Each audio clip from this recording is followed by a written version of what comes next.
बिस्मिल्लाहिर्रहमानिर्रहीम अस्सलामुअलैकुम। खेड़ा दे नाल मैं मुफाज करीम। नाजरीन, श्रीलंका ने सनसनीखेज मुकाबले तो बाद पाकिस्तान ਨੂੰ 6 रन्स ਤੋਂ ਹਰਾਤਾ। ਅਸੀਂ ਕਹਿੰਦੇ ਸਨ ਕਿ ਜ਼ਿੰਬਾਬਵੇ ਦੀ ਟੀਮ ਦੇ ਨਾਲ ਸਾਡਾ ਫਾਈਨਲ ਹੋਏਗਾ, ਲੇਕਿਨ ਹੁਣ श्रीलंका ਨੇ ਇਹ ਸਾਬਤ ਕਰਤਾ ਹੈ ਕਿ ਅਸੀਂ ਹੀ ਫਾਈਨਲ ਖੇਡਾਂਗੇ। ਤੇ ਜਿਸ ਅੰਦਾਜ਼ ਨਾਲ श्रीलंका ਦੀ ਟੀਮ ਖੇਡੀ ਹੈ, ਪਾਥਮ ਨਿਸਾਂਕਾ ਕੋਲੋਂ ਉਮੀਦ ਸੀ ਕਿ ਉਹ ਵੱਡਾ ਰਨਸ ਕਰਨਗੇ, ਲੇਕਿਨ ਉਹ ਵੀ ਕੱਲ ਨਾਕਾਮ ਰਹੇ ਨੇ ਤੇ ਸਿਰਫ 8 ਰਨ ਬਣਾ ਕੇ ਆਊਟ ਹੋਏ ਨੇ। ਕਾਮਿਲ ਮਿਸ਼ਾਰਾ ਨੇ 76 ਰਨ ਦੀ ਸ਼ਾਨਦਾਰ ਇਨਿੰਗਸ ਖੇਡੀ ਤੇ 185 ਰਨ ਦਾ ਜਿਹੜਾ ਸਾਨੂੰ ਹਦਫ ਦਿੱਤਾ ਹੈ, ਲੱਗਦਾ ਪਿਆ ਸੀ ਕਿ ਇਹ ਵੱਡਾ ਹਦਫ ਹੈ, ਸਾਡੀ नहीं कर सकेगी।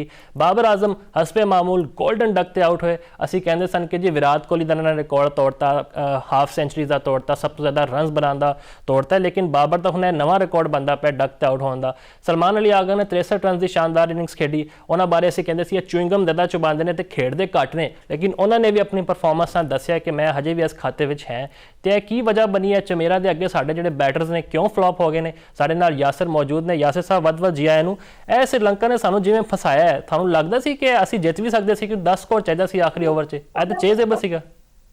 जिस तरह तुसी अपने इंट्रो ਦੇ ਵਿੱਚ ਦੱਸਿਆ, ਬੜਾ ਕੰਪਰੀਹੈਂਸਿਵ ਇੰਟਰੋ ਸੀ ਕਿ ਬੜਾ ਹੀ ਨੀਲ ਬਾਈਟਰ, ਕਲੋਜ਼ ਫਿਨਿਸ਼। ਅਗਰ ਟਰਾਈ ਸੀਰੀਜ਼ ਤੇ ਬਾਕੀ ਮੁਕਾਬਲੇ ਦੇਖੇ ਜਾਣ ਤੇ ਇਹੋ ਜਿਹਾ ਮੈਚ ਨਹੀਂ ਦੇਖਣ ਨੂੰ ਮਿਲਿਆ। ਆਖਰੀ ਵਕਤ ਤੱਕ ਨਹੀਂ ਪਤਾ ਚੱਲ ਰਿਹਾ ਸੀ ਕਿ ਕਿਹੜੀ ਟੀਮ ਮੁਕਾਬਲਾ ਜਿੱਤੇਗੀ। ਸਿਕੰਦਰ ਰਜ਼ਾ ਵੀ ਹੋਟਲ ਦੇ ਵਿੱਚ ਬੈਠ ਕੇ ਪਾਕਿਸਤਾਨੀ ਟੀਮ ਨੂੰ ਸਪੋਰਟ ਕਰ ਰਹੇ ਸੀ। ਉਹਦੀ ਵਜ੍ਹਾ ਨਾਲ, ਉਹਨਾਂ ਦੀਆਂ ਦੁਆਵਾਂ ਦੀ ਵਜ੍ਹਾ ਨਾਲ ਇਹ ਪਾਕਿਸਤਾਨ ਜਿਹੜਾ ਨਾ 4 ਖਿਡਾਰੀ 43 ਦੇ ਉੱਤੇ ਅਗਰ ਆਊਟ ਹੋ ਜਾਣ ਤੇ ਉਸ ਤੋਂ ਬਾਅਦ ਜਿਹੜੇ ਚੱਲ ਨਹੀਂ ਰਹੇ ਸੀ ਸਲਮਾਨ ਅਲੀ ਆਗਾ, ਉਹਨਾਂ ਦਾ ਬੰਦਾ ਚੱਲਣਾ ਔਰ ਉਹਨਾਂ ਦਾ ਸਕੋਰ ਕਰਨਾ ਔਰ ਆਖਰੀ ਓਵਰ ਦੇ ਵਿੱਚ 10 ਸਕੋਰ ਰਹਿ ਜਾਣਾ ਤੇ ਪਾਕਿਸਤਾਨ ਨੂੰ ਇਹ ਮੁਕਾਬਲਾ ਜਿੱਤਣਾ ਚਾਹੀਦਾ ਸੀ। ਸਿਕੰਦਰ ਰਜ਼ਾ ਦੀਆਂ ਦੁਆਵਾਂ ਐਂਡ ਦੇ ਉੱਤੇ ਜਿਹੜੇ ਆ ਨਾ ਰਾਇਗਾ ਗਈਆਂ ਤੇ ਪਾਕਿਸਤਾਨ ਇਹ ਮੁਕਾਬਲਾ ਹਾਰਿਆ। ਸ਼ੁਰੂ ਚ ਆਉਂਦੇ ਟੌਸ ਜਿਹੜਾ ਸੀ ਉਹ ਚੰਗਾ ਜਿੱਤਿਆ ਪਾਕਿਸਤਾਨ ਨੇ। ਤੁਹਾਨੂੰ ਪਤਾ ਹੈ ਕਿ ਪਿੰਡੀ ਦੇ ਵਿੱਚ ਅੱਜ ਕੱਲ੍ਹ ਬਹੁਤ ਜ਼ਿਆਦਾ ਠੰਡ ਹੈ। ਤੁਸੀਂ ਰੀਸੈਂਟਲੀ ਇਸਲਾਮਾਬਾਦ ਹੋ ਕੇ ਵੀ ਆਏ ਹੋ ਤੇ ਠੰਡ ਦੇ ਵਿੱਚ ਪਿੰਡੀ ਦੇ ਵਿੱਚ ਔਸ ਪੈਂਦੀ ਹੈ ਤੇ ਇਹ ਮੈਚ ਔਸ ਦੇ ਉੱਤੇ ਗਿਆ। ਬਾਲ ਵੈਟ ਹੋਣਾ ਸ਼ੁਰੂ ਹੋਇਆ ਸੀ ਤੇ ਪਾਕਿਸਤਾਨ ਨੇ ਪਹਿਲਾਂ ਜਿਹੜੀ ਬੋਲਿੰਗ ਕੀਤੀ, ਬੋਲਿੰਗ ਪਾਕਿਸਤਾਨ ਦੀ ਥੋੜੀ ਆਫ ਕਲਰ ਦਿਖਾਈ ਦਿੱਤੀ। प्रथम निशान ਵੱਡੀ ਵਿਕਟ ਪਾਕਿਸਤਾਨ ਨੇ ਸ਼ੁਰੂ ਚ ਜਲਦੀ ਜ਼ਰੂਰ ਹਾਸਲ ਕਰ ਲਈ, ਲੇਕਿਨ ਕਾਮਿਲ ਮਿਸ਼ਾਰਾ ਦੀ ਜਿੰਨੀ ਵੀ ਤਾਰੀਫ ਕੀਤੀ ਜਾਵੇ ਘੱਟ ਹੈ। ਕੰਪਲੀਟ ਬੱਲੇਬਾਜ਼ ਦਿਖਾਈ ਦਿੱਤਾ। ਪਹਿਲਾ T20 ਮੁਕਾਬਲਾ ਇਹਨਾਂ ਨੂੰ ਨਹੀਂ ਖਿਲਾਇਆ ਗਿਆ, ਹਾਲਾਂਕਿ ਇਹਨਾਂ ਨੂੰ ਤਾਂ ਸਾਰੇ ਮੁਕਾਬਲੇ ਖਿਲਾਣੇ ਚਾਹੀਦੇ। ਹਾਲਾਂਕਿ ਇਹਨੂੰ ਵਨਡੇ, T20 ਔਰ ਟੈਸਟ ਵੀ ਖਿਲਾਣਾ ਚਾਹੀਦਾ, ਜਿਸ ਤਰ੍ਹਾਂ ਇਹਨਾਂ ਨੇ ਟੈਕਨੀਕ ਸ਼ੋ ਕੀਤੀ ਹੈ। ਗਰਾਊਂਡ ਦੇ ਚਾਰੋਂ ਤਰਫ ਸ਼ਾਟਸ ਖੇਲਦੇ ਨੇ, ਕਵਰ ਦੇ ਉੱਤੇ ਵੀ ਛੱਕੇ ਲਗਾਏ ਨੇ, ਫਾਸਟ ਬੋਲਰਾਂ ਨੂੰ ਵੀ ਛੱਕਾ ਲਾਇਆ ਕਵਰ ਦੇ ਉੱਤੇ, ਸਪਿਨਰਸ ਨੂੰ ਵੀ ਓਵਰ ਦਾ ਟੌਪ ਕਵਰ ਖੇਲਿਆ, ਮਿਡ ਵਿਕਟ ਦੇ ਉੱਤੇ ਵੀ ਖੇਲਿਆ। ਨਵਾਜ਼ ਜਿਹੜੇ ਕਿ ਪਿਛਲੇ ਕਈ ਦਿਨਾਂ ਤੋਂ ਅੱਛੀ ਬੋਲਿੰਗ ਕਰਦੇ ਆ ਰਹੇ ਸਨ, ਜਦੋਂ ਤੱਕ ਕਮਬੈਕ ਹੋਇਆ ਉਹਨਾਂ ਦਾ, ਉਹਨਾਂ ਨੇ ਵੀ 2 ਛੱਕੇ ਇੱਕ ਹੀ ਓਵਰ ਦੇ ਵਿੱਚ ਲਾਏ।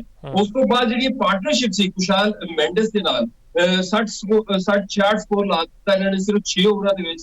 ਉਹਦੀ ਹੈਲਦੀ ਸਟ੍ਰਾਈਕ ਰੇਟ ਸੀ, ਉਹਦੀ ਵਜ੍ਹਾ ਨਾਲ ਇਹਨਾਂ ਦੀ ਜਿਹੜੀ ਬੇਸ ਬਣ ਗਈ ਸੀ ਨਾ ਤੇ 185 ਮੈਨੂੰ ਲੱਗਿਆ ਹੈ ਕਿ 185 ਥੋੜਾ ਜਿਹਾ ਟੋਟਲ ਘੱਟ ਲੱਗਿਆ। ਜਿਸ ਤਰ੍ਹਾਂ ਮਿਸ਼ਾਰਾ ਤੇ ਮੈਂਡਸ ਖੇਲਦੇ ਸੀ, ਅਗਰ ਲਿਆਂਗੇ ਅੱਛੇ ਰੇਟ ਦੇ ਨਾਲ ਖੇਲਦੇ ਤੇ 220 ਹੋ ਸਕਦਾ ਸੀ। ਉਸ ਤੋਂ ਬਾਅਦ ਇਦਾਂ ਦੀ ਅਗਰ ਮਿਡਲ ਆਰਡਰ ਦੇਖਿਆ ਜਾਵੇ, ਲਿਆਂਗੇ ਰਨਾ ਬੋਲ ਹੀ ਖੇਲੇ, ਸ਼ਾਨਾਕਾ ਨੇ ਅੱਛੀ ਵਾਰੀ ਲਾਈ, 10 ਗੇਂਦਾਂ ਦੇ ਵਿੱਚ 20 ਸਕੋਰ ਲਾ ਦਿੱਤਾ। ਤੇ ਪਾਕਿਸਤਾਨ ਦੀ ਜਿਹੜੀ ਬੈਟਿੰਗ ਸੀ, ਦੇਖੋ 185 ਸਕੋਰ ਲੱਗਿਆ। ਪਹਿਲੀ ਦਫਾ ਟੂਰਨਾਮੈਂਟ ਦੇ ਵਿੱਚ ਪਾਕਿਸਤਾਨ ਦੀ ਬੈਟਿੰਗ ਅੰਡਰ ਪ੍ਰੈਸ਼ਰ ਆਈ ਔਰ ਅੰਡਰ ਪ੍ਰੈਸ਼ਰ ਪਾਕਿਸਤਾਨ ਦੀ ਬੈਟਿੰਗ ਨੇ ਫਿਰ ਉਹੀ ਕੰਮ ਕੀਤਾ ਜਿਹੜਾ ਏਸ਼ੀਆ ਕੱਪ ਦੇ ਵਿੱਚ ਕਰਦੀ ਆਈ ਹੈ। ਅੱਛਾ ਸਟਾਰਟ ਲਿਆ ਸੀ। ਸਾਇਮ ਅਯੂਬ ਨੇ 27 ਸਕੋਰ ਕੀਤੇ 17 ਗੇਂਦਾਂ ਦੇ ਉੱਤੇ। ਉੱਥੇ ਉਹਨਾਂ ਨੂੰ ਜਿੱਥੇ ਵੱਡੀ 50 ਸਕੋਰ ਕਰਨੀ ਚਾਹੀਦੀ ਸੀ, ਕਾਮਿਲ ਮਿਸ਼ਾਰਾ ਇੱਕ ਯੰਗਸਟਰ, ਉਹਨਾਂ ਨੇ ਜਿਸ ਤਰ੍ਹਾਂ ਇਸ ਪਿਚ ਦੇ ਉੱਤੇ ਖੇਲਿਆ, ਬੈਕ ਫੁੱਟ ਦੇ ਉੱਤੇ ਜ਼ਿਆਦਾ ਰਹੇ, ਸਪਿਨਰਸ ਹੋਣ ਜਾਂ ਫਾਸਟ ਬਾਲਰ ਹੋਣ, ਬਾਲ ਦਾ ਇੰਤਜ਼ਾਰ ਕਰਦੇ ਰਹੇ। ਤੇ ਸਾਡੇ ਜਿਹੜੇ ਬੈਟਸਮੈਨ ਹੈ ਜਿਹਦੇ ਵਿੱਚ ਸਾਇਮ ਅਯੂਬ 1000 ਤੋਂ ਜ਼ਿਆਦਾ ਰਨਸ ਬਣਾ ਚੁੱਕੇ ਨੇ, 54 ਮੈਚ ਖੇਲ ਚੁੱਕੇ ਨੇ, ਲੇਕਿਨ ਉਹ ਜਿਹੜੀ ਗੇਮ ਅਵੇਅਰਨੈਸ ਹੈ ਉਹ ਲੱਗਦਾ ਉਹਨਾਂ ਦੇ ਵਿੱਚ ਹਜੇ ਘੱਟ ਹੈ।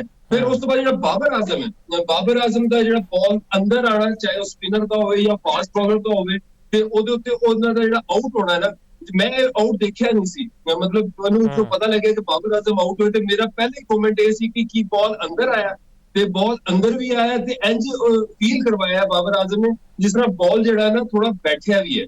ਮਤਲਬ ਕਿ ਉਹਨਾਂ ਦੀ ਜਿਹੜੀ ਇੱਕ ਰਿਐਕਸ਼ਨ ਸੀ ਕਿ ਬਾਲ ਥੱਲੇ ਰਿਹਾ, ਬਾਲ ਇੰਨਾ ਜ਼ਿਆਦਾ ਥੱਲੇ ਨਹੀਂ ਰਿਹਾ। ਬਾਲ ਬਾਬਰ ਆਜ਼ਮ ਨੂੰ ਅਗਰ ਕਿਹਾ ਜਾਵੇ ਕਿ ਇਹ ਬਾਰ-ਬਾਰ ਜਿਸ ਤਰ੍ਹਾਂ ਆਊਟ ਹੋ ਰਹੇ ਨੇ ਅੰਦਰ ਆਉਂਦੀ ਹੋਈ ਗੇਂਦ ਦੇ ਉੱਤੇ, ਫਾਸਟ ਬਾਲਰ ਹੋਣ ਜਾਂ ਸਪਿਨ ਬਾਲਰ ਹੋਣ, ਤੇ ਉਹਨਾਂ ਨੂੰ ਅਸਿਊਮ ਇਹੀ ਕਰਨਾ ਚਾਹੀਦਾ ਹੈ ਕਿ ਜਿਹੜਾ ਵੀ ਬਾਲ ਉਹ ਸ਼ੁਰੂ ਦੇ 4-5 ਬਾਲ ਜਿਹੜੇ ਫੇਸ ਕਰਦੇ ਨੇ ਕਿ ਬਾਲ ਅੰਦਰ ਆਏ ਤੇ ਥੋੜਾ ਓਪਨ ਹੋ ਕੇ ਖੇਲਣ ਤੇ ਉਹਨੂੰ ਜ਼ਿਆਦਾ ਅੱਛੇ ਤਰੀਕੇ ਨਾਲ ਮੈਨੇਜ ਕਰ ਸਕਦੇ ਨੇ। ਪਿੰਡੀ ਦੇ ਮੈਦਾਨ 'ਚ ਤਾਂ ਬੜਾ ਉਹਨਾਂ ਨੇ ਖੇਡਿਆ ਤੇ ਜਦੋਂ ਅਸੀਂ ਵਰਲਡ ਕੱਪ ਵਾਸਤੇ ਜਾਵਾਂਗੇ श्रीलंका, ਉੱਥੇ ਵੀ ਇਹ ਜੇ ਗਲਤੀਆਂ ਕਰਨਗੇ ਬਾਬਰ ਤੇ ਫਿਰ ਕਿਸ ਤਰ੍ਹਾਂ ਚੱਲੇਗਾ ਮਾਮਲਾ? ਹਾਂਜੀ ਫਾਜ਼ ਸਾਹਿਬ ਇਹ ਉੱਥੇ ਜ਼ਿਆਦਾ ਮੁਸ਼ਕਿਲ ਕੰਡੀਸ਼ਨਸ ਹੋਣਗੀਆਂ ਕਿਉਂਕਿ ਪਿੰਡੀ ਦੀ ਪਿਚ ਇੱਕ ਬੈਲਟਰ ਪਿਚ ਹੈ, ਬੈਟਿੰਗ ਵਾਸਤੇ ਬਹੁਤ ਹੀ ਜ਼ਿਆਦਾ ਸਾਜ਼ਗਾਰ ਪਿਚ ਹੈ। ਅਗਰ ਕੈਂਡੀ ਜਾਂ ਕੋਲੰਬੋ ਦੀ ਕੰਡੀਸ਼ਨ ਦੇਖੀ ਜਾਵੇ ਸਪਿਨਰਸ ਤੇ ਫਾਸਟ ਬੋਲਰ ਨੂੰ अर्ਲੀ ਔਨ ਮਤਲਬ ਬਾਲ ਉੱਥੇ ਫਸਦਾ ਹੈ ਤੇ ਉੱਥੇ ਜਿਹੜਾ ਐਵਰੇਜ ਟੋਟਲ ਹੈ ਨਾ 150-60 ਲੱਗਦਾ ਹੈ। ਤੇ ਬਾਬਰ ਆਜ਼ਮ ਜਿਸ ਤਰ੍ਹਾਂ ਦੀ ਫਾਰਮ ਦੇ ਵਿੱਚ ਨੇ ਔਰ ਜਿਸ ਤਰ੍ਹਾਂ ਇਹ ਆਊਟ ਹੁੰਦੇ ਨੇ ਸਪਿਨਰਸ ਤੇ ਫਾਸਟ ਬੋਲਰ ਦੇ ਅਗੇਂਸਟ, ਤੇ ਇਹਨਾਂ ਨੂੰ ਆਪਣੇ ਟੈਕਨੀਕਲ ਜਿਹੜੇ ਐਸਪੈਕਟਸ ਹੈ ਬਾਲ ਨੂੰ ਇਹਨਾਂ ਨੂੰ ਬਹੁਤ अर्ਲੀ ਦੇਖਣਾ ਪਏਗਾ। ਮਤਲਬ ਫਾਸਟ ਬੋਲਰ ਹੋਣ ਜਾਂ ਸਪਿਨਰਸ ਹੋਣ ਲੱਗਦਾ ਇਹ ਹੈ ਕਿ ਆਫ ਦਾ ਪਿਚ ਰੀਡ ਕਰਦੇ ਨੇ, ਮਤਲਬ ਪਿਚ ਤੱਕ ਜਦੋਂ ਬਾਲ ਆਂਦਾ ਹੈ ਨਾ ਤਾਂ ਬਹੁਤ ਜ਼ਿਆਦਾ ਦੇਰ ਹੋ ਜਾਂਦੀ ਹੈ। ਜਿਹੜਾ ਤੇਜ਼ ਬੋਲਰ ਹੋਏਗਾ ਹੁਣ ਬ੍ਰੈਡ ਐਵਨਸ ਇੰਨਾ ਕੁਇਕ ਨਹੀਂ ਸੀ, 130 135 ਦੀ ਰਫ਼ਤਾਰ ਨਾਲ ਬੋਲਿੰਗ ਕਰ ਰਿਹਾ ਸੀ। ਚਮੀਰਾ ਦੀ ਤਾਂ ਚਲੋ ਬਾਲ 145 ਦੀ ਰਫ਼ਤਾਰ ਨਾਲ ਆਉਂਦੀ ਹੈ, ਲੇਕਿਨ ਉਹ 130-35 ਦੀ ਰਫ਼ਤਾਰ ਦੇ ਬੋਲਰ ਦੀ ਬਾਲ ਜਿਹੜੀ ਹੈ ਨਹੀਂ ਫੜੀ ਜਾਂਦੀ ਔਰ ਉਹ ਤੁਸੀਂ ਰਿਸਕ ਵੀ ਹੀ ਨਹੀਂ ਅਗਰ ਪੜ ਪਾਉਂਦੇ ਕਿ ਬਾਲ ਜਿਹੜਾ ਨਾ ਰਿਸਕ ਤੋਂ ਅਗਰ ਪੜੋ ਕਿ ਇਨ ਸਵਿੰਗ ਆ ਰਿਹਾ ਹੈ ਜਾਂ ਗੂਗਲੀ ਪੜ ਸਕੋ, ਤੇ ਇਹ ਉਦੋਂ ਤੱਕ ਇਹਨਾਂ ਦੀਆਂ ਚੀਜ਼ਾਂ ਠੀਕ ਨਹੀਂ ਹੋਣਗੀਆਂ ਜਦੋਂ ਤੱਕ ਪ੍ਰੈਕਟਿਸ ਨਹੀਂ ਕਰਨਗੇ ਇਨ ਸਵਿੰਗਰ ਨੂੰ ਖੇਲਣ ਵਾਸਤੇ ਔਰ ਗੂਗਲੀ ਨੂੰ ਖੇਲਣ ਵਾਸਤੇ। ਲੈਗ ਬ੍ਰੇਕ ਬੋਲਰ, ਅੱਛੇ ਲੈਗ ਬ੍ਰੇਕ ਬੋਲਰਾਂ ਨੂੰ ਨੈਟ ਦੇ ਵਿੱਚ ਬੁਲਾਇਆ ਜਾਵੇ, ਸੀਮਰਸ ਨੂੰ ਬੁਲਾਇਆ ਜਾਵੇ ਜਿਹੜੇ ਇਨ ਸਵਿੰਗ ਬੋਲਿੰਗ ਕਰਨ ਤੇ ਜੋ ਬਾਰ-ਬਾਰ ਰੈਪੀਟੀਸ਼ਨ ਕਰਨਗੇ, ਪ੍ਰੈਕਟਿਸ ਕਰਨਗੇ ਤੇ ਫਿਰ ਹੀ ਇਸ ਚੀਜ਼ ਨੂੰ ਓਵਰਕਮ ਕਰ ਪਾਣਗੇ। ਯਾਸਿਰ ਸਾਹਿਬ ਨੇ ਗੱਲ ਕੀਤੀ ਤੇ ਚਮੀਰਾ ਦੀ ਬੜੀ ਸ਼ਾਨਦਾਰ ਬੋਲਿੰਗ ਕੀਤੀ ਆਖਰੀ ਓਵਰ ਵਿੱਚ, ਸਲੋ ਯਾਰਕਰ ਦਿੱਤੇ ਨੇ ਤੇ ਲਾਈਨਰ ਲੈਂਥ ਬੜੀ ਅੱਛੀ ਸਨ। ਤੇ ਸਾਡੇ ਜਿਹੜੇ ਹਾਰਿਸ ਰਾਉ ਸਾਨੂੰ ਯਾਦ ਹੋਏਗਾ ਕਿ 20 ਸਕੋਰ ਵੀ ਚਾਹੀਦਾ ਹੋਇਆ ਇੱਕ ਓਵਰ 'ਚ ਤਾਂ ਉਹ ਛੱਕੇ ਖਾ ਲੈਂਦੇ, ਵਿਰਾਟ ਕੋਹਲੀ ਕੋਲੋਂ ਖਾ ਲੈਂਦੇ, USA ਦੀ ਮਿਸਾਲ ਮੌਜੂਦ ਹੈ। ਤੇ ਅਸੀਂ ਇਵੇਂ ਦੇ ਬੋਲਰ ਕਿਉਂ ਨਹੀਂ ਪ੍ਰੋਡਿਊਸ ਕਰ ਸਕੇ? ਪਹਿਲਾਂ ਤਾਂ ਦੇਖੋ ਮੁਫਾਜ਼ ਸਾਹਿਬ ਜਿਹੜਾ 19ਵਾਂ ਓਵਰ ਸੀ, ਇਸ਼ਾਨ ਮਲਿੰਗਾ ਜਿਹੜਾ ਬੋਲਿੰਗ ਕਰਵਾਉਣ ਆਇਆ ਤੇ 22 ਸਕੋਰ ਚਾਹੀਦਾ ਸੀ। ਪਹਿਲੀ ਗੇਂਦ ਦੇ ਉੱਤੇ ਨਵਾਜ਼ ਨੇ ਛੱਕਾ ਲਗਾ ਲਿਆ। ਪਹਿਲਾਂ ਤੇ ਇਹ ਮੈਚ ਜਿਹੜਾ ਨਾ 20 ਓਵਰ ਤੱਕ ਜਾਣਾ ਹੀ ਨਹੀਂ ਚਾਹੀਦਾ ਸੀ। 54 ਸਕੋਰ ਖਾਦਾ ਇਸ਼ਾਨ ਮਲਿੰਗਾ ਨੇ ਤੇ ਉਸ ਓਵਰ ਦੇ ਵਿੱਚ ਕੋਸ਼ਿਸ਼ ਹੀ ਕਰਨੀ ਚਾਹੀਦੀ ਸੀ ਕਿ ਮੈਚ ਨੂੰ ਖਤਮ ਕਰ ਦਿੱਤਾ ਜਾਂਦਾ। ਤੇ ਅਗਰ ਸਲਮਾਨ ਅਲੀ ਆਗਾ ਦੀ ਵਾਰੀ ਬਹੁਤ ਅੱਛੀ ਵਾਰੀ ਖੇਡੀ, ਗਰਾਊਂਡ ਦੇ ਚਾਰੋਂ ਤਰਫ ਸ਼ਾਟਸ ਖੇਲੇ ਨੇ, 2-3 ਛੱਕੇ ਵੀ ਚੰਗੇ ਲਾਏ ਨੇ, ਲੇਕਿਨ ਆਖਰੀ ਜਿਹੜੇ 4 ਓਵਰ ਸੀ ਕਿਤੇ ਗੁੰਮ ਨਹੀਂ ਗਏ। ਇੰਜ ਲੱਗਿਆ ਕਿ ਜਿਸ ਤਰ੍ਹਾਂ ਉਹ ਬਹੁਤ ਜ਼ਿਆਦਾ ਡਿਪੈਂਡੈਂਟ ਹੋ ਗਏ ਨੇ ਨਵਾਜ਼ ਦੇ ਉੱਤੇ, ਜਿਹਨੇ ਬੜੀ ਅੱਛੀ ਵਾਰੀ ਲਾਈ, 17 ਗੇਂਦਾਂ ਦੇ ਉੱਤੇ 27 ਸਕੋਰ ਕੀਤਾ। ਉਸ ਤੋਂ ਬਾਅਦ ਜਿਹੜੇ ਫਹੀਮ ਅਸ਼ਰਫ ਆਏ ਉਹਨਾਂ ਦੀ ਹਿੱਟ ਨਹੀਂ ਲੱਗ ਸਕੀ, ਲੇਕਿਨ ਉਹ ਵੀ ਆਖਰੀ ਓਵਰ ਦੇ ਵਿੱਚ ਵੀ ਜ਼ਿਆਦਾ ਬੋਲਾਂ ਫੇਸ ਕਰਨੀਆਂ ਚਾਹੀਦੀਆਂ ਸੀ ਸਲਮਾਨ ਅਲੀ ਆਗਾ ਨੂੰ। ਅਗਰ ਸਲਮਾਨ ਅਲੀ ਆਗਾ ਫੇਸ ਕਰਦੇ ਜਿਹੜੇ ਕਿ ਸੈੱਟ ਸੀ, 60 ਤੋਂ ਜ਼ਿਆਦਾ ਰਨ ਸਕੋਰ ਕਰ ਚੁੱਕੇ ਸੀ, ਸ਼ਾਟਾਂ ਚੰਗੀਆਂ ਲੱਗ ਰਹੀਆਂ ਸੀ ਤੇ ਜ਼ਿੰਮੇਵਾਰੀ ਲੈਂਦੇ ਤੇ ਇੱਕ ਛੱਕਾ ਚਾਹੀਦਾ ਸੀ ਸਾਨੂੰ ਆਖਰੀ ਓਵਰ ਦੇ। ਠੀਕ ਹੈ ਚਮੀਰਾ ਨੇ ਬਹੁਤ ਅੱਛੀ ਬੋਲਿੰਗ ਕੀਤੀ, ਯਾਰਕਰਸ ਨੂੰ ਹਿੱਟ ਕੀਤਾ, ਜਿੱਥੇ ਪਾਕਿਸਤਾਨ ਦੇ ਅਗਰ ਡੈਥ ਬੋਲਰਸ ਨੂੰ ਦੇਖਿਆ, ਡੈਥ ਬੋਲਿੰਗ ਨੂੰ ਦੇਖਿਆ ਜਾਵੇ, ਮੁਹੰਮਦ ਵਸੀਮ ਵੀ ਵਾਈਡਰ ਬੋਲਿੰਗ ਕਰਵਾ ਰਹੇ ਸੀ, ਆਸਟਮ ਦੇ ਵਾਈਡ ਦੇ ਕਰੀਬ ਜਾ ਕੇ ਜਿਹੜਾ ਨਾ ਯਾਰਕਰ ਸੁੱਟ ਰਹੇ ਸੀ। ਇਹਨਾਂ ਨੇ ਜਿਹੜਾ ਨਾ ਅਟੈਕ ਕੀਤਾ ਯਾਰਕਰਸ ਦੇ ਉੱਤੇ ਗਏ, ਜਿਹੜਾ 올ਡ ਸਕੂਲ ਆਫ ਥਾਟ ਹੈ ਫਾਸਟ ਬੋਲਰ ਦਾ ਕਿ ਯਾਰਕਰ ਕਰੋ, ਅਗਰ ਮਿਸ ਕਰਦਾ ਤੇ ਆਊਟ ਹੋਏਗਾ। ਹਾਲਾਂਕਿ ਇੱਕ ਜਿਹੜਾ ਆਊਟ ਦਿੱਤਾ ਸੀ ਅੰਪਾਇਰ ਨੇ ਐਸਨ ਰਜ਼ਾ ਨੇ, ਉਹ ਆਊਟ ਨਹੀਂ ਸੀ, ਉਹਦੀ ਵਜ੍ਹਾ ਨਾਲ ਪਾਕਿਸਤਾਨ ਦਾ ਇੱਕ ਸਿੰਗਲ ਵੀ ਜਿਹੜਾ ਨਾ ਮਾਰਿਆ ਗਿਆ। ਉਹ ਰੂਲ ਵੀ ਬਹੁਤ ਹੀ ਖਰਾਬ ਹੈ। ਉਹ ਪਹਿਲੀ ਵਾਰੀ ਪਤਾ ਚੱਲਿਆ ਕਿ ਇਹ ਰੂਲ ਵੀ ਹੁੰਦਾ ਹੈ, LBW ਤੋਂ ਸਿੰਗਲ ਨਹੀਂ ਰਹਿ ਸਕਦੇ ਨਾ ਰਨ ਹੁੰਦਾ। ਹਾਂਜੀ ਉਹ ਰੂਲ ਜਿਹੜਾ ਨਾ ਮੇਰੀ ਸਮਝ 'ਚ ਨਹੀਂ ਆਇਆ ਕਿ ਉਹ ਸਿੰਗਲ ਜਾਂ ਤਾਂ ਰੋਕਣ ਜਾ ਰਹੇ ਹੋਣ ਜਾਂ ਉਸ ਸਿੰਗਲ ਰੁਕ ਜਾਣਾ ਹੁੰਦਾ ਤੇ ਫਿਰ ਤਾਂ ਉਹ ਸਿੰਗਲ ਜਿਹੜਾ ਨਾ ਦਿੱਤਾ ਜਾਂਦਾ, ਲੇਕਿਨ ਉਹ ਵਾਜ਼ੇ ਇੱਕ ਸਿੰਗਲ ਸੀ ਜਿਹਦਾ ਪਾਕਿਸਤਾਨ ਟੀਮ ਨੂੰ ਨੁਕਸਾਨ ਹੋਇਆ। ਤੇ ਚਮੀਰਾ ਨੂੰ ਦਾਦ ਦੇਣੀ ਚਾਹੀਦੀ। ਚਮੀਰਾ ਨੇ ਤਾਂ ਪਹਿਲੇ 2 ਓਵਰ ਸੁੱਟੇ ਸੀ, ਉਹਦੇ ਵਿੱਚ ਉਹਨੇ ਬਹੁਤ ਜ਼ਿਆਦਾ ਡੈਂਟ ਕਰ ਦਿੱਤਾ ਸੀ। ਉੱਥੋਂ ਹੀ ਪਾਕਿਸਤਾਨ ਦਾ ਉੱਠਣਾ, 14 ਓਵਰਾਂ 'ਚ 140 ਸਕੋਰ ਤੁਹਾਨੂੰ ਚਾਹੀਦਾ ਹੋਵੇ ਤੇ ਜਿਹੜੀ ਪਾਰਟਨਰਸ਼ਿਪ ਬਿਲਡ ਕੀਤੀ ਸੀ ਉਸਮਾਨ ਨੇ ਤੇ ਸਲਮਾਨ ਅਲੀ ਆਗਾ ਨੇ, ਉਹ ਕਾਫੀ ਜ਼ਿਆਦਾ ਕਲੀਦੀ ਸੀ। ਉਸਮਾਨ ਨੇ ਵੀ ਗੇਮ ਅਵੇਅਰਨੈਸ ਨਹੀਂ ਦਿਖਾਈ। ਮੁਫਾਜ਼ ਸਾਹਿਬ ਇੱਕ ਛੱਕਾ ਤੁਸੀਂ ਲਾ ਲਿਆ ਓਵਰ ਦੇ ਵਿੱਚ, ਉਹ ਤੁਹਾਡਾ ਮੇਨ ਬੋਲਰ ਹੈ, ਉਹਦੀ ਗੁਗਲੀ ਫੜੀ ਨਹੀਂ ਜਾਂਦੀ ਹਸਨ ਰੰਗਾ ਦੀ, ਔਰ ਉਹਨੇ ਜਿਸ ਤਰ੍ਹਾਂ ਗੁਗਲੀ ਕਰਾਈ ਸੀ ਉਹਦੇ ਉੱਤੇ ਛੱਕਾ ਮਾਰ ਲਿਆ, ਤੁਸੀਂ ਚੰਗਾ ਛੱਕਾ ਮਾਰਿਆ, ਉਸ ਤੋਂ ਪਹਿਲਾਂ ਵੀ ਇੱਕ ਛੱਕਾ ਮਾਰਿਆ ਸੀ। ਉਸੇ ਜਗ੍ਹਾ ਦੇ ਉੱਤੇ ਦਲੇਰੀ ਦਿਖਾਈ ਹਸਨ ਰੰਗਾ ਨੇ, ਬ੍ਰੇਕ ਕੀਤਾ ਬਾਲ ਔਰ ਉਹਨੂੰ ਫਿਰ ਉਸੇ ਜਗ੍ਹਾ ਦੇ ਉੱਤੇ ਹਿੱਟ ਕਰਨਗੇ ਔਰ ਆਊਟ ਹੋਏ। 22 ਗੇਂਦਾਂ 'ਚ 32 ਸਕੋਰ ਕੀਤਾ, ਇਸ ਤੋਂ ਅੱਛਾ ਕਰ ਸਕਦੇ ਸੀ। ਇਹੀ ਛੋਟੇ ਛੋਟੇ ਪੁਆਇੰਟਸ ਹੁੰਦੇ ਨੇ, ਅਗਰ ਤੁਸੀਂ ਇਹਨਾਂ ਨੂੰ ਕੈਚ ਕਰਵਾ ਲਓ ਤੇ ਤੁਸੀਂ ਇੰਟਰਨੈਸ਼ਨਲ ਸੀਨ ਦੇ ਉੱਤੇ ਆਪਣੀ ਜਗ੍ਹਾ ਪੱਕੀ ਕਰ ਸਕਦੇ ਹੋ। ਅਗਰ ਤੁਸੀਂ ਇਸ ਤਰ੍ਹਾਂ ਹੀ ਖੇਲਦੇ ਰਹੋਗੇ, ਇੱਕ ਸਟਰੋਂਗ ਪੋਜੀਸ਼ਨ ਦੇ ਵਿੱਚ ਲਿਆ ਕੇ ਟੀਮ ਨੂੰ, ਮਤਲਬ ਉਹ ਪਾਰਟਨਰਸ਼ਿਪ ਅਗਰ ਥੋੜੀ ਹੋਰ ਡੀਪ ਚਲੀ ਜਾਂਦੀ ਤੇ ਪਾਕਿਸਤਾਨ ਨੇ ਮੈਚ ਆਸਾਨੀ ਨਾਲ, ਮਤਲਬ 19ਵੇਂ ਓਵਰ 'ਚ ਜਾਂ 20ਵੇਂ ਓਵਰ 'ਚ ਬੜੀ ਆਸਾਨੀ ਨਾਲ ਸਵਾਲ ਲੈ ਲੈਣਾ। ਤੁਹਾਨੂੰ ਕਮੀ ਮਹਿਸੂਸ ਆਈ ਹੈ? ਮੈਨੂੰ ਤੇ ਬੜਾ ਇੱਕ ਲੱਗਿਆ ਕਿ ਉਸਮਾਨ ਤਾਰਿਕ ਦਾ ਬੜਾ ਜ਼ਰੂਰੀ ਸੀ ਕੱਲ ਖੇਡਣਾ। ਅਸੀਂ ਇੱਕ ਮੈਚ ਨੂੰ ਖਿਡਾ ਲੈਂਦੇ, ਫਿਰ ਅਸੀਂ ਬਿਠਾਤਾ ਉਹਨੂੰ ਤੇ ਹੁਣ ਫਾਈਨਲ 'ਚ ਉਹ ਪਰਫਾਰਮ ਨਹੀਂ ਕੀਤਾ, ਫਿਰ ਸਾਨੂੰ ਲੱਗਦਾ ਉਹਨੂੰ ਬੈਂਚ ਤੇ ਪੱਕਾ ਬਾ ਦੇਣਗੇ। ਦੇਖੋ ਮੁਫਾਜ਼ ਸਾਹਿਬ, ਜਿਹਨੂੰ ਖਿਲਾਉਣਾ ਹੋਵੇ ਤੇ ਉਹਨੂੰ ਖਿਲਾਈ ਜਾਂਦੇ ਨੇ। ਮਤਲਬ ਕਿ ਸਲਮਾਨ ਅਲੀ ਆਗਾ ਪਿਛਲੇ 10 ਮੈਚਾਂ 'ਚ 80 ਸਕੋਰ ਕੀਤਾ ਸੀ ਤੇ ਇਹ ਮੈਚ ਵੀ ਉਹਨੂੰ ਖਿਲਾਇਆ ਗਿਆ। ਦੇਖੋ ਹੁਣ 10 ਮੈਚ ਖੇਲੇ ਨੇ, 15 ਮੈਚ ਖੇਡੇ ਨੇ, ਸਕੋਰ ਨਹੀਂ ਕੀਤਾ, ਕਿਸੇ ਮੈਚ ਦਾ ਚੱਲੇਗਾ ਨਾ ਕਿ ਉਹ ਚੱਲ ਗਿਆ। ਲੇਕਿਨ ਇਹਦੇ ਮੈਚ ਚੱਲਣ ਦੇ ਬਾਵਜੂਦ ਪਾਕਿਸਤਾਨ ਨੂੰ ਮੈਚ ਸਲਮਾਨ ਅਲੀ ਆਗਾ ਨਹੀਂ ਜਿਤਾ ਸਕਿਆ। ਇਸ ਤਰ੍ਹਾਂ ਸਾਇਮ ਮਜੂਦ ਦੀ ਮਿਸਾਲ ਹੈ ਕਿ ਮੁਸਲਸਲ ਚਾਂਸ ਦਿੱਤੇ ਜਾਂਦੇ ਨੇ। ਤੇ ਦੂਸਰੇ ਪਾਸੇ ਅਗਰ ਆਓ, ਅਬਰਾਰ ਬਹੁਤ ਚੰਗੀ ਬੋਲਿੰਗ ਕਰਦਾ ਹੈ ਲੇਕਿਨ ਉਹਨੂੰ ਇੱਕ ਮੈਚ 'ਚ ਖਿਲਾਉਂਦੇ ਨੇ, ਦੂਜੇ ਮੈਚ 'ਚ ਡ੍ਰੌਪ ਕਰਦੇ ਨੇ। ਇਸੇ ਤਰ੍ਹਾਂ ਉਸਮਾਨ ਤਾਰਿਕ ਨੇ ਬੜੀ ਸ਼ਾਨਦਾਰ ਬੋਲਿੰਗ ਕੀਤੀ, ਹੈਟ੍ਰਿਕ ਕੀਤੀ, ਹੋਰ ਉਹ ਤੁਹਾਨੂੰ ਕੀ ਕਰਕੇ ਦਿੰਦਾ।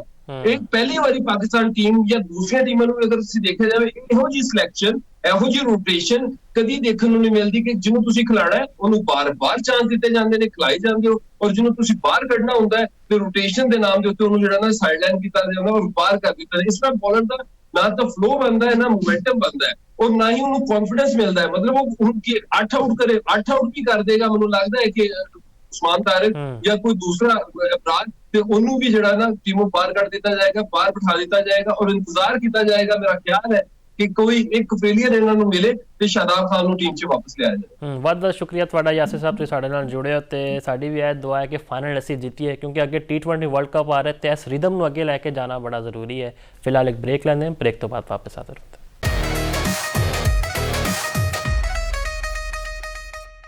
खुश आमदीद, यूसुफ साहब साडे नाल मौजूद ने। यूसुफ साहब वध जी आया नूं। कल दा मैच वो कहंदे सन लोग कि यह दोस्ती का हक अदा किया, पाकिस्तान ने जानबूझ के मैच देता है तो हुण फाइनल विच यह किसी दोस्ती का हक फिर ना अदा हो जाए। महफूज साहब दोस्ती का हक बिल्कुल अदा नहीं किया, साडी अपनी नलायकी ते मैली की वजह तो सानू नाकामी का सामना करना पिया है। एक जो असीं ਸਾਨੂੰ अच्छा मौका मिले, ਸਾਨੂੰ ਤੇ ਬਾਅਦ ਚ बैटिंग करने का मौका मिले, इसके बावजूद ਅਸੀਂ ਜਿਹੜਾ ਇਹ ਰਨ ਸੀ ਇੰਨੇ ਜ਼ਿਆਦਾ ਰਨ ਨਹੀਂ ਸਨ ਸਕੋਰ ਬੋਰਡ ਉੱਪਰ, ਲੇਕਿਨ ਉਹ ਸਾਡੀ ਜਿਹੜੀ ਰਵਾਇਤੀ ਕਮਜ਼ੋਰੀਆਂ ਨੇ, ਖਾਮੀਆਂ ਨੇ, ਬੈਟਸਮੈਨਾਂ ਦੀ ਜਲਦੀ ਹੈਗੀ ਆ, ਉਹ ਸਾਨੂੰ ਲੈ ਡੁੱਬੀ ਹੈਗੀ ਆ। ਤੇ ਖਾਸ ਤੌਰ ਤੇ ਮੈਂ ਜ਼ਿਕਰ ਕਰਾਂਗਾ ਸਲਮਾਨ ਅਲੀ ਆਗਾ ਕਪਤਾਨ ਤੇ ਉਸਮਾਨ ਖਾਨ ਦਾ, ਜਿਨ੍ਹਾਂ ਨੇ ਸੈੱਟ ਹੋਣ ਦੇ ਬਾਵਜੂਦ ਮੈਚ ਨਹੀਂ ਜਿਤਵਾਇਆ।